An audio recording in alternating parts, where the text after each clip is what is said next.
by very nature, respond leads to the first subpoint here, which is don't react. Now, I'm Irish and Italian. That's nitro and glycerin in the same body. Shaken, not stirred. Wasn't that what James Bond used to say? My mother used to tell me, Brian, count to 10. Count to 10, Brian. And a good advice. I'd normally not be able to make it through 4 or 5. But I've learned over time that reactions cost me a lot of money. Reactions cost me a lot of progress. More importantly, reactions impact negatively, typically, relationships. So we want to respond. The cool hand prevails in business. That's the fact. And we want to use logic, not emotion first. Now, your emotions are very important. Your reactions, sometimes you're triggered, sometimes it's a stirring. It can be all kinds of things. But we want to use our emotions in a secondary capacity, okay? And that's, Robert Kiyosaki said, learn to use your emotions to think, not think with your emotions. It's a great quote. Learn to use your emotions to think, right? So we're still responding, not think with your emotions. Mavis Mashura says, emotions get in the way or they get you on your way, all right? And Audre Lorde, who was a famous author, said, our feelings are our most genuine paths to knowledge. So the feelings you have, the reaction you feel, all very valid. It just means you need to channel them into a response instead of a reaction. And that's really how that's an ability that is a powerful ability for leadership. It's a powerful ability for development of your own character. It's a powerful ability in business. And so we want to learn to respond, not react. The second part of responding is seek out inspiration. Seek out inspiration. Now, this is something I do all the time. And people say to me all the time, Brian, why are you so fired up all the time? Well, I'm not fired up all the time, but I try to be fired up more often than I'm not.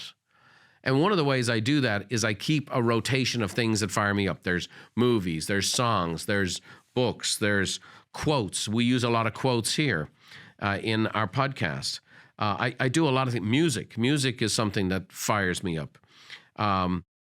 So where do you seek inspiration? Now, not just a fire-up inspiration, but biographies are something that often inspire me. Someone who overcame difficult circumstances and challenges and setbacks to make something of themselves or accomplish something.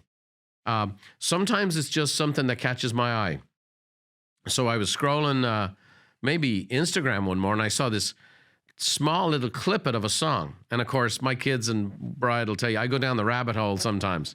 And so it was an orchestral piece at the Royal Philharmonic in London with a American chorus, a choral called Angel City Choral, and a Christopher Tin. And it's a song called Woloyo Yamoni. So it's an African song, and this LA choir, and there's this African singer, and it's just really stirring. It's really well done. I just play it in my car. I played it before this episode today. It just fired me up. And you see these people just going all out, and there's fantastic sound. There's this fantastic song. It's stirring. And it just, when you see people go for it, it makes you want to go for it yourself. A study in Psychology Today found that college students who were generally more inspired in their daily lives also tended to set inspired goals, which then made them more likely to be successful and actually reach those goals. There's no shock in that, but hey, they did a study, so it must be true. Jim Rohn said, inspiration can come to us at any time and from many sources. So one of the reasons I have a little black book, literally a little black book with me. And my little black book is for quotes or quips or inspiration or things that come to me, thoughts that come to me, or something like this, Wayolo Yamoni, which I just wrote it down. I was half asleep, and then I kind of took a nap and woke up, and then I put it on YouTube, and I've been playing it ever since. Helen Keller said, the best and most beautiful things in the world can't be seen or even touched. They must be felt with the heart. Sometimes we just need to have the juices flowing. And when you put your heart into something, the best food is when it's cooked with love. I can honestly tell you the best podcasts I've created is when I've prepared them with love. So don't react, seek out inspiration.